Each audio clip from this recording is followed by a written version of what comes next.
The call of the muezzin echoes between the 30-story towers. It's just after 7 o'clock.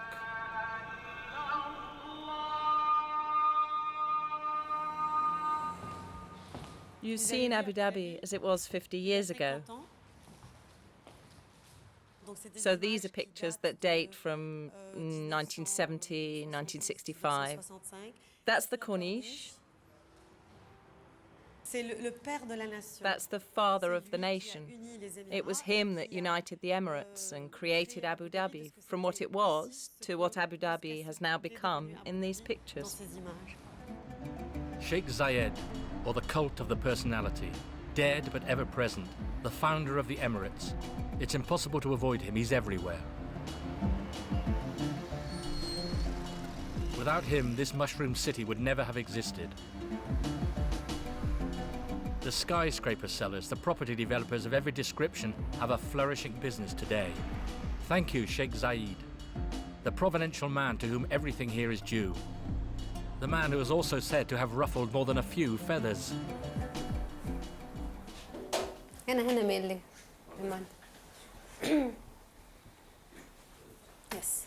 Yes. He built a country from nothing. And you know that a big country and a beautiful country built in 30 years only. This is marvelous, something like incredible things.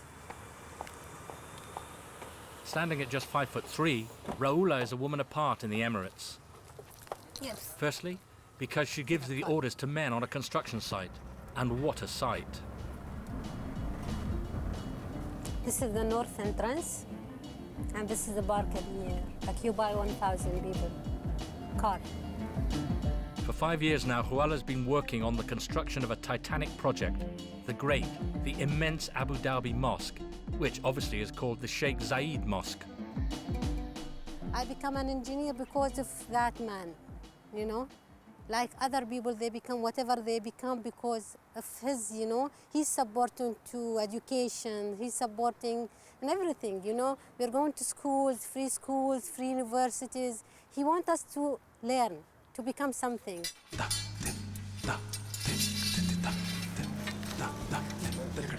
In Abu Dhabi, there are the Emiratis, the locals, and there are all these workers come from far and wide to find work. Right at the end of the Corniche is a neighborhood apart, the fisherman's neighborhood. Unlike the other immigrants who sleep in the faraway corners of the city, the sailors are together in the center, beneath the towers. Some live aboard the hundreds of ships that lie in the harbor, modern versions of the Dhows of yesteryear.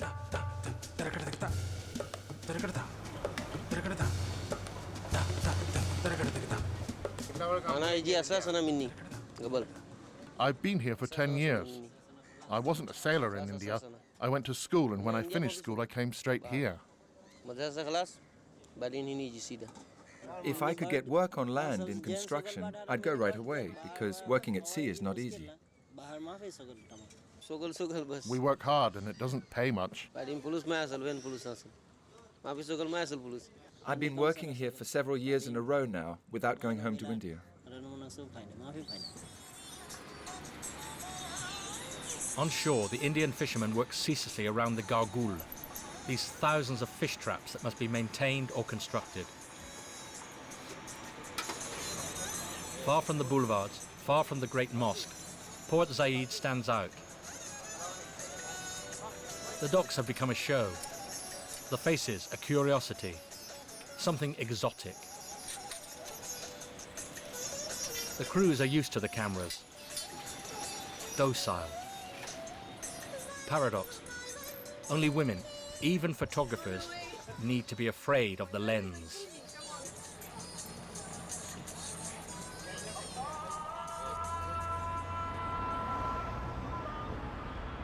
Barely 15 minutes by car, it's back to the city, destination the Great Mosque. We rejoin Raoula, the 37-year-old engineer, single and without children. It's rare to find women with such social status and such freedom of speech here. Nobody decides for Raoula. Don't worry, they're not filming your wife. It's me they're filming. Don't worry. جدمو جدمو.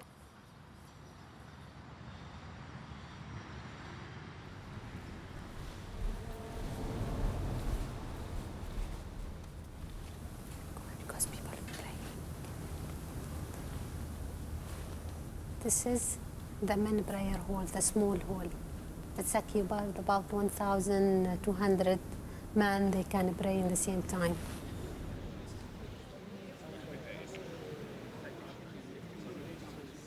This is the biggest carpet in the world. It's occupied about 7,000 people. They can pray here in this hall. It's about 5,627 meters square. It is totally done by hand with walls. 80 dome, white marble, minaret, precious stones from floor to ceiling. Space for 40,000 faithful. And as with the Great Mosque, nothing is too beautiful in the oil kingdoms where everything is possible.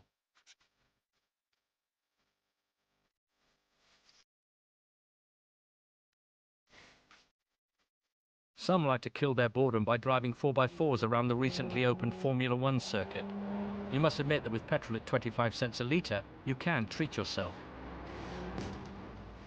There's also a palace on the edge of the sea, not a 5-star, but a 6-star hotel, a world record. You can sleep there, you can even live there. There's no shortage of space in the many and luxurious suites of the hotel, a prize setting for glamour photo shoots. It's a flourishing market here, fashion. Very busy. Abu Dhabi, Dubai, our collection of the world, we take it for in Abu Dhabi. It is not only traditional, this is mixed. You see, it's the traditional for us is different. It is only from the head and coming straight and no work, just little work here, only here. I like the one with designs, definitely. It's more fashionable. Of course, there is traditional, but it become colorful and fashionable. And A few touches of colour, of fantasy on the sober abiyas. The long black dresses are quietly evolving. Inshallah. Designers and models can smile. The local economy has never been as rosy as these last few months. There's the luxury, the palaces, and outside, the woman in the street, whose lot is not always to be envied. Abu Dhabi and its many faces.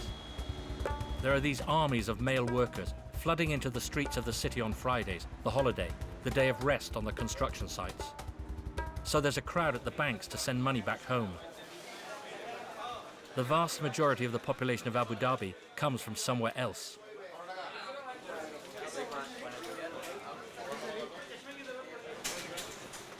From Bangladesh. Bangladesh. I'm from Bangladesh, yes. Me from Nepal. From Nepal. I'm from Pakistan. I'm from Sri Lanka. The money is good or? Yeah, it's okay. Fine, I'm happy with that. What kind of job you have? Mechanic. Mechanic here? Yes. I'm safety officer in a hospital.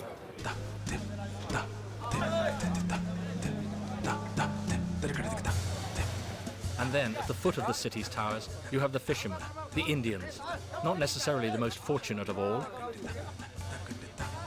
Port Zayed, their neighborhood never stops. It's on the move day and night. The whole city buys its fish and shellfish here, starting at 6 in the morning.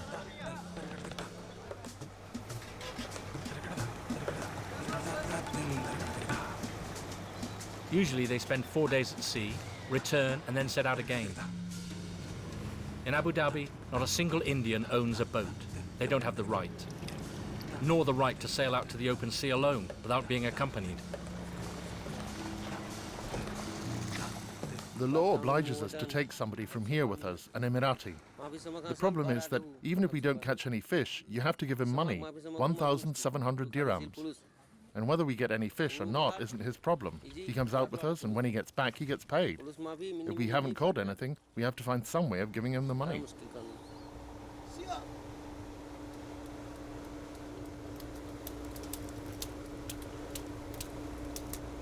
The Indian sailors are often out of pocket.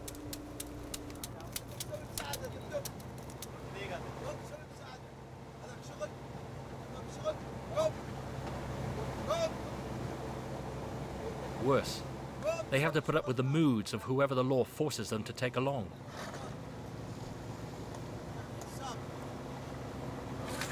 A strange atmosphere. 4 days aboard a boat without even speaking the same language. 4 days to catch fish that let themselves be trapped without bait in large cages placed on the seabed.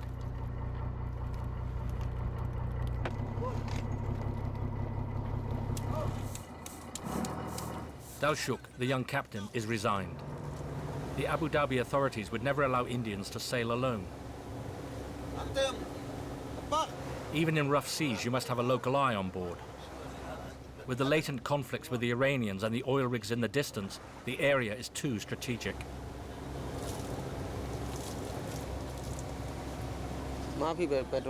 We're not allowed to go near the drilling rigs. That's forbidden. We can get a fine and lose our visa.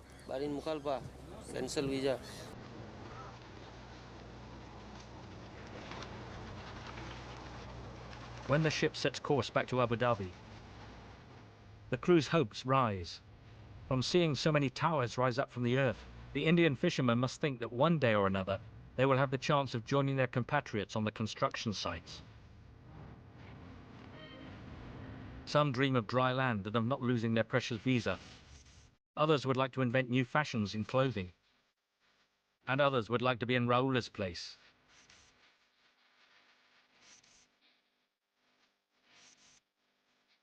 So many lives under construction. So many hopes gathered in a city under construction.